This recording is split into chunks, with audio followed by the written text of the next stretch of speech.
Saludos queridos amigos, Danilo y Gloriana Montero, pastores aquí en la iglesia Lakewood. Estamos otra vez abriendo las escrituras, el evangelio para estudiar contigo la palabra del Señor. Prepara tu Biblia, busca una libreta, ponnos notas allí también en el chat acerca de dónde estás viendo, desde dónde nos ves. Si tienes peticiones de oración, sería muy bueno también que las pongas por allí. Mi amor, bienvenida. Gracias, súper contentos de estar aquí hoy otra vez más en este estudio del Evangelio de Marcos.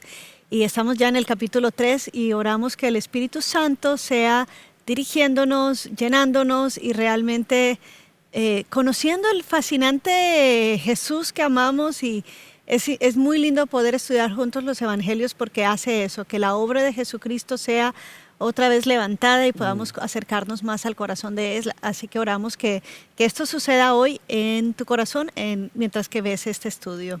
Estamos en Marcos capítulo 3, te invito a que lo abras, voy a leer para ti, estoy leyendo la Nueva Traducción Viviente. Jesús entró de nuevo en la sinagoga y vio a un hombre que tenía una mano deforme. Como era el día de descanso, los enemigos de Jesús lo vigilaban de cerca. Si sanaba la mano del hombre, tenían pensado acusarlo por trabajar en el día de descanso. Sabemos todos que dentro de la ley judía, el día sábado o el Shabbat era sagrado.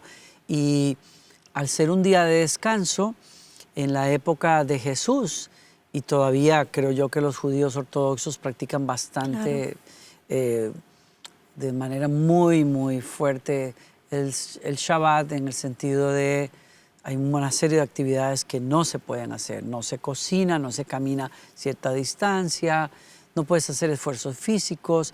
Y de hecho, los judíos aún hoy trabajan el día anterior, antes de que el Shabbat inicie, preparan toda la comida, limpian la casa y hay una serie de cosas que no se van a utilizar ese día en la casa para poder cumplir con la ley.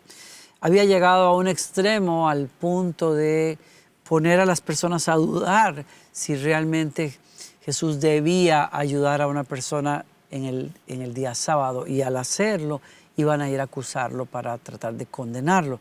Eso es lo que está pasando acá. Jesús le dijo al hombre en verso 3, con la mano deforme, ven y ponte de pie frente a todos. Luego se dirigió a sus acusadores y les preguntó, ¿permite la ley hacer buenas acciones en el día de descanso? ¿O es un día para hacer el mal? ¿Es un día para salvar la vida o para destruirla? Pero ellos no quisieron contestarle. Subraya eso, no quisieron porque yo creo que el sentido común a nivel religioso, digo yo, aquel que conoce la ley y el corazón de la ley, sabe qué contestar. Es una pregunta que tiene una respuesta obvia. Y es, por supuesto, que hay que hacer el bien y por supuesto que no es para destruir. Pero ellos no querían responder a eso porque quedarían atrapados en sus propias palabras. Y en el verso 5 Jesús miró con enojo a los que lo rodeaban, profundamente entristecido por la dureza de su corazón. Quiero que vean dos sentimientos que parecen, es verdad, curioso, enojo y tristeza, sí, juntos en el corazón de Jesús. Me parece que, perdona que te interrumpa, me parece que es enojo porque sabía lo que estaban pensando. Claro. Aquí hay un hombre enfermo, vamos a ver si lo va a sanar. Entonces dice los mira con enojo, pero luego se entristece al saber, siendo Jesús, lo que había en su corazón, que a pesar de que pregunta, que a pesar de que habla, no hay ningún cambio, no hay un efecto, hay una dureza en el corazón de ellos. Me parece a mí que es también la tristeza de saber que estas personas realmente no están en una búsqueda de la verdad, sí, que es algo. Hoy meditaba en eso mientras escuchaba un podcast de una señora y es eso, es que en el mundo de hoy hay mucha resistencia hacia el cristianismo y hacia la fe, a veces de parte de personas que no es realmente que están queriendo descubrir la verdad, es que no quieren esa verdad.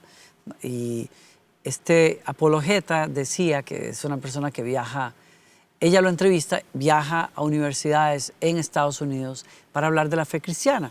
y él les dice que les hace esta pregunta a ciertas personas y les dice, si yo te probara que el cristianismo es la verdad, ¿tú aceptarías el cristianismo? Y las personas dicen que le contestan no. ¿Y por qué no?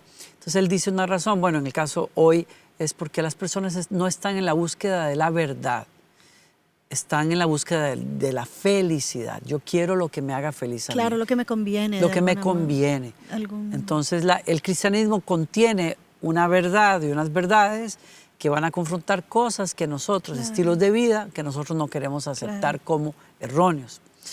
Y ese es el caso de este enojo y esta tristeza en el corazón de Jesús. Entonces le dijo al hombre, extiende la mano. Así que el hombre la extendió y la mano quedó restaurada. Qué valentía la de Jesús también y qué amor por la persona, ¿no?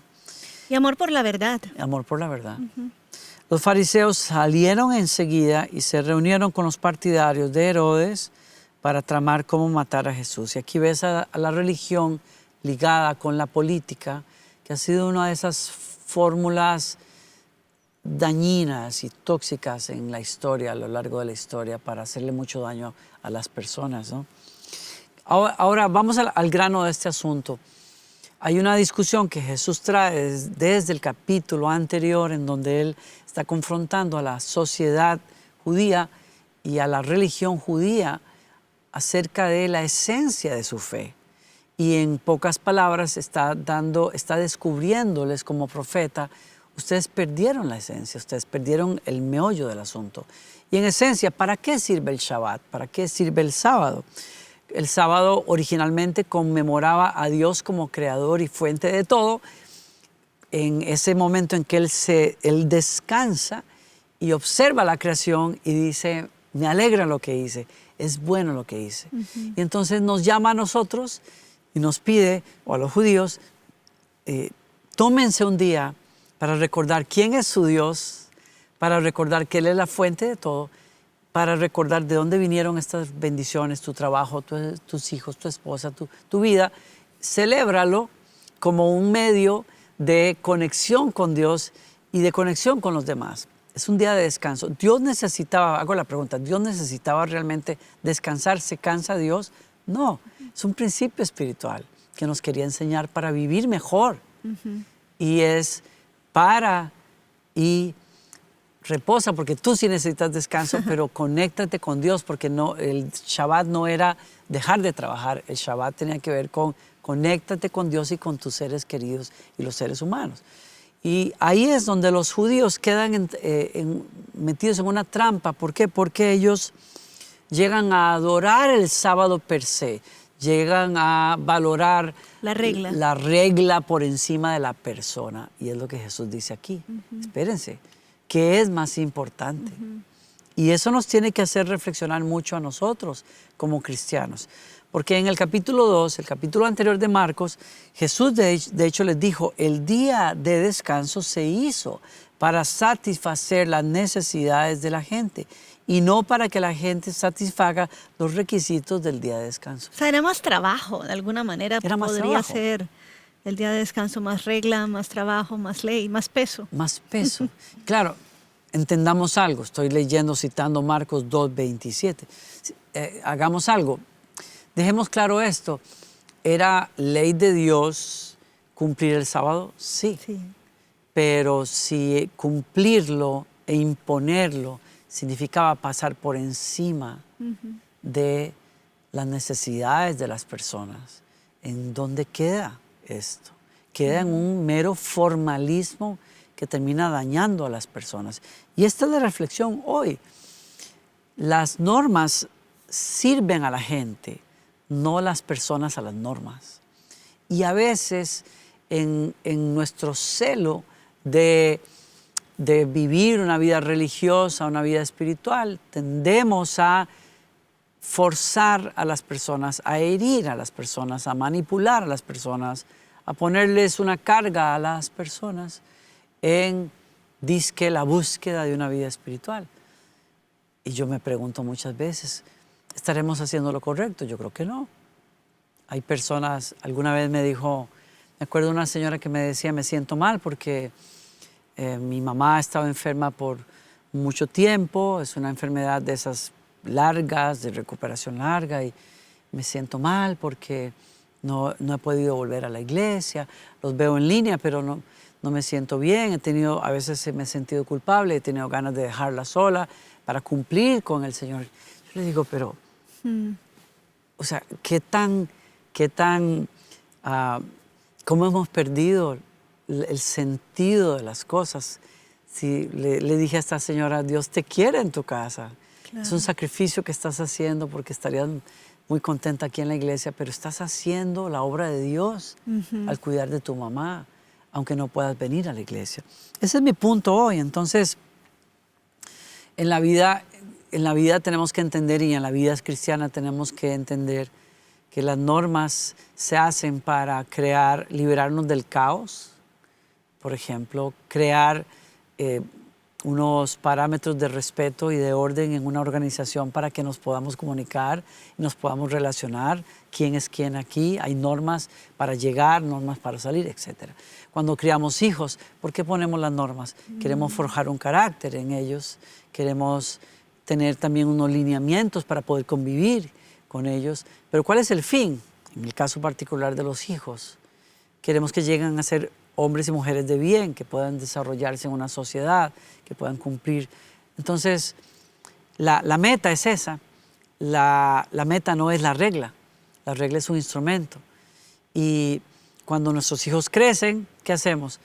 Vamos ajustando las reglas, porque ellos son más maduros, etc. Entonces, yo creo que en la vida espiritual tenemos que entender también ese principio.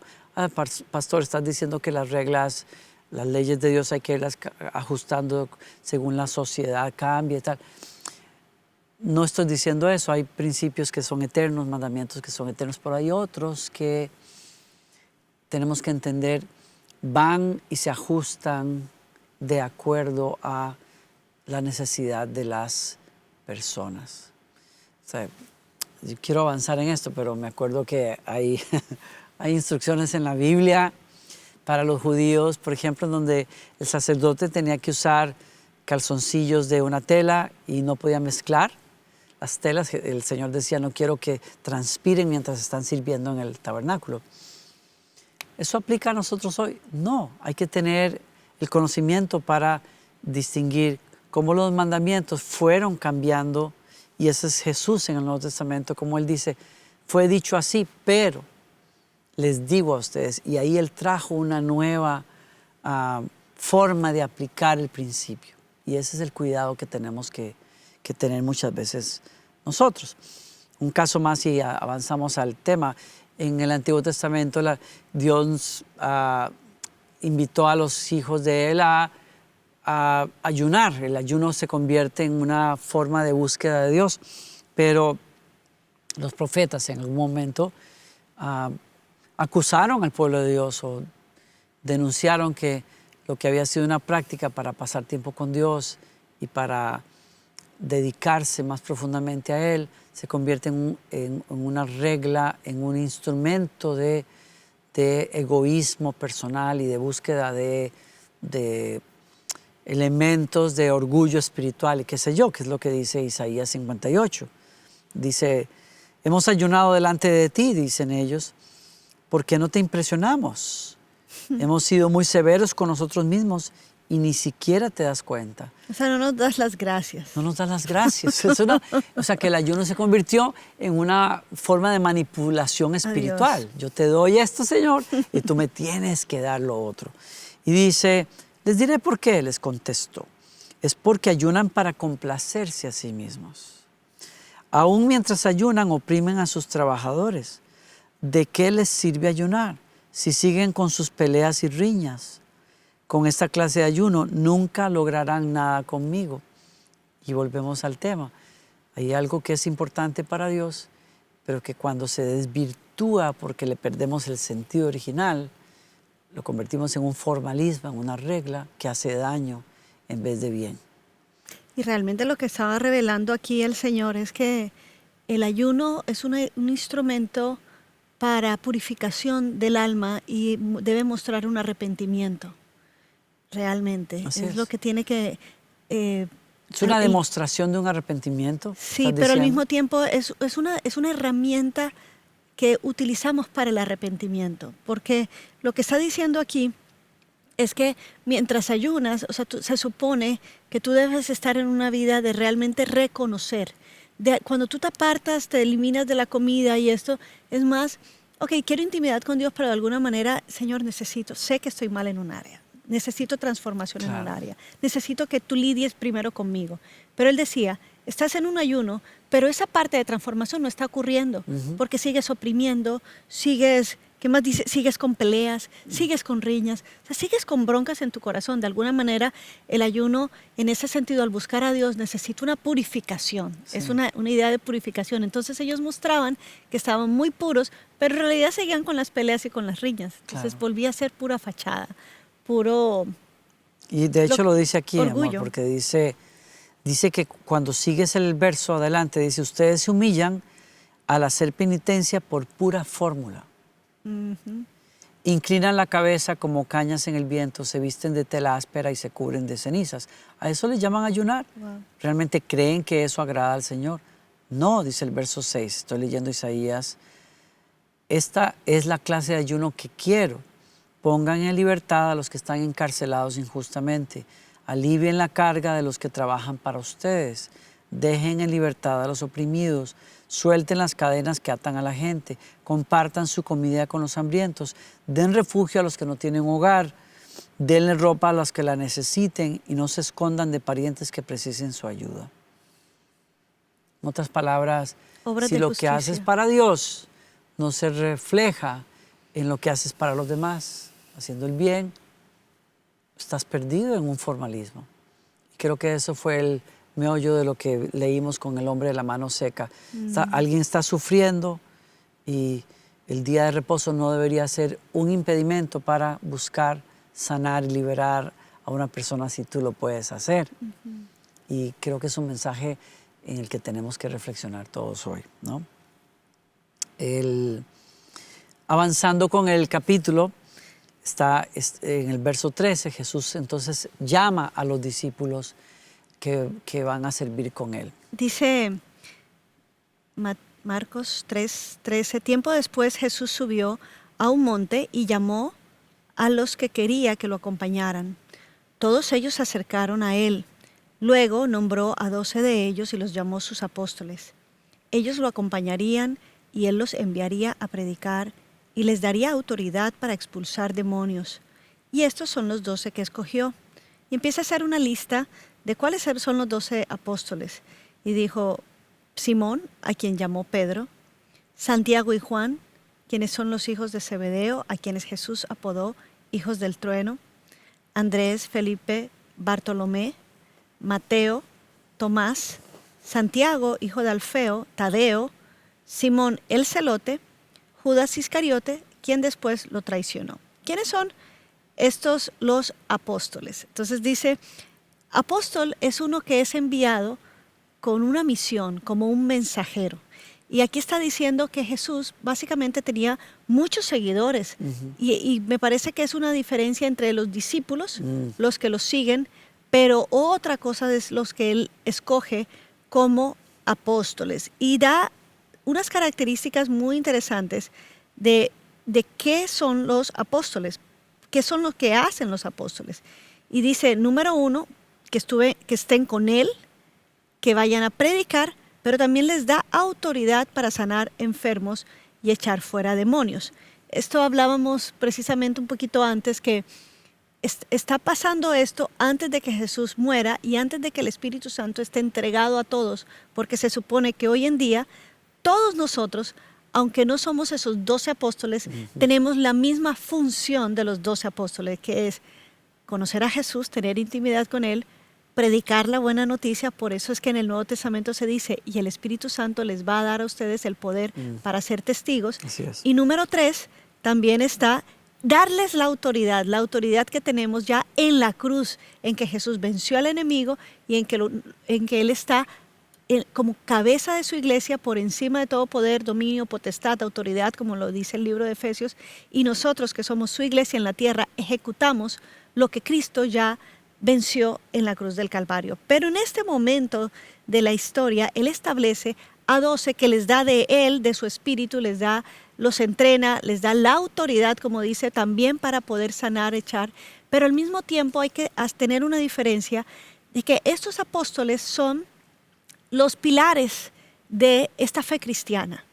No hay otros igual que ellos. Fueron 12 apóstoles que son establecidos como estos pilares y fundamentos de los que la iglesia en el futuro va a tener referencia de quién es Jesús, de qué se puede, de cómo interpretar. ¿Por qué? Porque nadie como ellos caminó tan cerca de Jesús. ¿Por qué digo esto? Hay datos curiosos que en esta lista se repiten en los otros evangelios. Por ejemplo, hacen siempre la cita de que los primeros 3 nombres que mencionan son los íntimos de Jesús dentro de los apóstoles. Jesús tenía dentro de esos 12 un grupo de íntimos, a los cuales son Pedro, Jacobo y Juan. Con ellos eran los que los llamaba, les pidió que oraran por él cuando él estaba en el Getsemaní. Por ejemplo, también solo a ellos fue a quien se les transfiguró. O sea, les mostró un poco más de él. Fueron de alguna manera los íntimos. Eso es un dato curioso. Pedro encabeza la lista. En todos los evangelios. En todos los evangelios. Donde se mencionan los apóstoles. Esta misma lista. Sí. Otro dato curioso es que siempre se mencionan los 4 hermanos, estos hermanos pescadores también se mencionan primero, que son los hijos de Zebedeo. Así es. Y luego los otros 2. Y luego Bartolomé, vemos un nombre aquí que no aparece en los otros evangelios, pero se cree que es el mismo Natanael, que aparece en Juan capítulo 1, verso 45. Son datos a estos estudiosos que les gustaría decir, espérate, pero ¿por qué hay un Bartolomé y dónde está Natanael? Bueno, precisamente se cree que son nombres que se llamaban de una forma o de otra forma a la misma persona. Luego dice Jacobo, hijo de Alfeo, ese es Jacobo el menor, le llaman así. Luego Tadeo es probablemente Judas, hermano de Jacobo. Simón el cananita, ese es Simón el celote. El celote quiere decir que es una persona muy nacionalista, quizás un grupo de los revolucionario, un grupo revolucionario contra quién, revolucionario contra Roma, revolucionario contra toda oposición, ¿no? Que se quiera montar o poner entre los judíos. Y por supuesto menciona a Judas Iscariote, que siempre lo ponen como el último y como el traidor, y que luego vemos en el libro de Hechos que ellos oran para ver quién va a tomar el lugar de un 12, porque ellos respetaron que Jesús dijo, 12 son los que yo establezco como estos apóstoles de la iglesia. Otra cosa que me gusta cuando hablas de que hay que entender lo que es un apóstol y la otra palabra que mencionamos, griega, apóstolo. Apóstolos, sí. Y entonces, es uno que es enviado en una misión como mensajero, y apóstolo son aquellos que tienen un ministerio pionero evangelístico. O sea, todos podemos tener un ministerio evangelístico y lo debemos tener. Hablarle a otros del Señor. Pero hay una característica en uno que rompe, en uno que va primero, en uno que es un pionero, y esto puede ser lo que hoy en día nosotros tenemos y a lo que reconocemos dentro de los pastores o dentro de los maestros. Reconocemos apóstoles, personas que han abierto camino, personas que tienen un ministerio evangelístico itinerante. Por allí está. Y esto lo vemos, por ejemplo, Hechos 14:14, en Romanos 16:7, Primera de Corintios 16:7. Vemos estas características de lo que es un apostolado, un ministerio apostólico, ¿no? Continuamos acá. Verso 20 en adelante nos va a hablar acerca de la oposición que Jesús enfrentaba en ministerio. Del 20 al 28, cierta vez Jesús entró en una casa y las multitudes empezaron a juntarse nuevamente. Pronto ni él ni sus discípulos encontraron un momento para comer. Cuando sus familiares oyeron lo que sucedía, intentaron llevárselo. Está fuera de sí, decían. Increíble, ¿no? Eso no lo habíamos notado antes. ¿Verdad? Que los familiares de Jesús dijeran, está loco. fuera. No, discúlpenlo, está fuera de sí. Se le movió ahí Que a veces todos tenemos familiares que nos dan pena, ¿verdad? Bueno, Jesús. Lo increíble. Qué cosa, lo increíble. que hasta a Jesús le pasó. Sí, es Qué increíble. Y no entendemos, porque es un detalle que vimos ella y yo, y no entendemos quiénes son estas personas. Quizás eran unos familiares, unos parientes cercanos, ¿no? Sí. Porque seguido vas a darte cuenta que la familia cercana de Jesús vino Llega. a él para hablarle, y no creo que sean los mismos que están citados aquí. Y qué bueno que no Esperemos. se mencionan sus nombres. Pero bueno, el verso 22, pero los maestros de la ley religiosa que habían llegado de Jerusalén decían, está poseído por Satanás, el príncipe de los demonios. De él recibe el poder para expulsar demonios. Jesús los llamó para que se acercaran y respondió con una ilustración. ¿Cómo puede Satanás expulsar a Satanás?, preguntó.